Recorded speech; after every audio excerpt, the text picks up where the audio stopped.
Anxiety is usually treated as an enemy, something to manage, something to reduce, something to eliminate. And sometimes it is exactly that, a signal from your body that something needs your attention. But not all anxiety is a warning. Some anxiety is a habit. In fact, in many parts of modern life, anxiety has become socially acceptable, even admired. Being worried can look responsible. Being stressed can be perceived as productive. Overthinking can look like intelligence. If you're anxious, it can feel like you're taking things seriously, like you're paying attention, like you care. But anxiety has a strange way of disguising itself. It can feel like preparation when in reality it's repetition. You replay the same scenario in your mind. You imagine outcomes, you rehearse conversations, you analyze every possible mistake. And it feels useful. It feels like you're doing something important. But often, nothing is actually happening. The mind is simply circling the same territory again and again. And that circling creates an illusion of control. On this episode of Must I Evolve, I'm continuing my conversation about invisible cages. And in this episode, we're talking about anxiety and maybe the luxury of anxiety.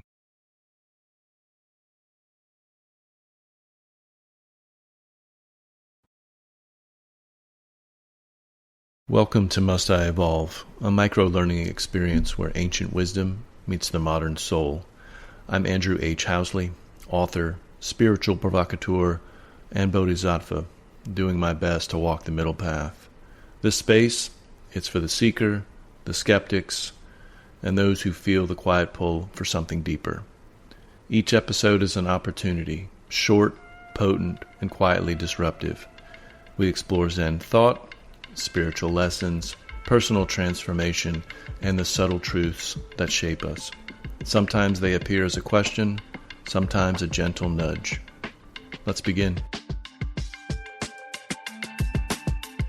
If you worry long enough, it can feel like you're protecting yourself, like thinking through every possibility will somehow prevent the worst one. But anxiety rarely resolves the situation it's focused on. It just keeps the situation alive in your mind. Overthinking can also become a way of delaying something else. Sometimes it delays action. If you're still analyzing the situation, you don't have to decide yet. You don't have to make a move. But anxiety can also delay rest. If you stay worried, you don't have to slow down. You don't have to sit with uncertainty. You don't have to face the quiet moment when nothing is being solved. In that way, anxiety can become kind of a companion. Not comfortable, but known. And the known, however painful, often feels safer than the open or unknown. It gives the mind something to do, something to hold on to. Without it, there might be silence. And that sounds crazy. And for many people, silence feels more unsettling than worry. And there's a Zen story for this. Surprise. A poor man was out walking at night when he spotted something in the dirt, a bag of gold half buried in frozen ground. He pulled at it. Nothing. He clawed at the ice with his fingers. He kicked it. He threw his full weight against it again and again, certain that if he just tried harder, applied more force, found the right angle, the gold would finally come free. He struggled until his body gave out. And then, in the stillness of exhaustion, flat on his back, he looked to the stars, and there were none there. He woke up, tangled in his sheets, still reaching, still pulling on that imaginary bag of gold. The gold was never stuck. He was stuck inside the dream, and no amount of effort within the dream could have solved that. The only way out was to wake up. An anxious mind works the same way. You can pull at your thoughts, wrestle with them, analyze every angle, and nothing moves. Not because you're not trying hard enough, but because the problem isn't where the mind thinks it is. The effort is real. The ground is not. This is the quiet shift. An unsettled mind treats every thought as urgent. A settled mind sees thoughts for what they are, passing events. And from the perspective of a settled mind, anxiety begins to look differently. It starts to look like a luxury. A luxury of a mind that has the time and space to rehearse imagined futures. When the mind becomes quiet and steady, anxiety loses its attraction. Not because the world becomes perfectly safe, but because the mind stops feeding the stories that create fear. When anxiety takes hold, it usually isn't protecting you from the present moment. The present moment is often much simpler than the mind expects. Instead, anxiety is protecting a narrative, a story about what might happen, a story about who you need to be, a story about what must go right and can't go wrong. The mind clings to these stories because they give shape to uncertainty. But uncertainty is a part of life, and no amount of anxious thinking removes that. The shift begins when you start to notice anxiety in real time.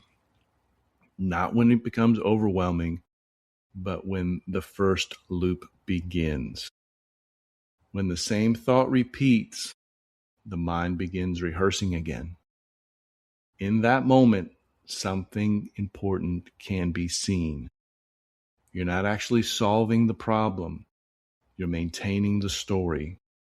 And once that becomes clear, a different choice becomes possible. You don't have to fight the anxiety. You don't have to push it away. You can simply notice it. Notice the loop. Notice the tension. Notice the pulling on the bag of gold. And then you gently step out of the circle. You stop pulling. Not by solving everything, but by returning to what is actually happening right here, right now. The breath, the room, the moment in front of you, the sound of my voice. When intention returns to the present, anxiety often loses its momentum. Not instantly, but noticeably. Because what anxiety protects is rarely danger. It's a story about danger. And the key insight of this episode is simple. Anxiety often protects a story, not a threat. And the moment you see that clearly, something becomes possible.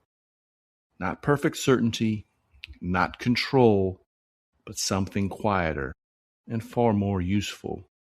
The mind has stopped mistaking worry for wisdom and found something steadier underneath. And in that steadiness, another bar on our invisible cage starts to become weaker, and we can free ourselves from that cage. Thanks for listening to Must I Evolve? Remember, you don't have to be perfect. You just have to be patient. That's the real practice. As for your next evolution, it doesn't live in who you should become. It lives in what already grows within you. Until next time, keep evolving, quietly, consistently, and always with no expectations.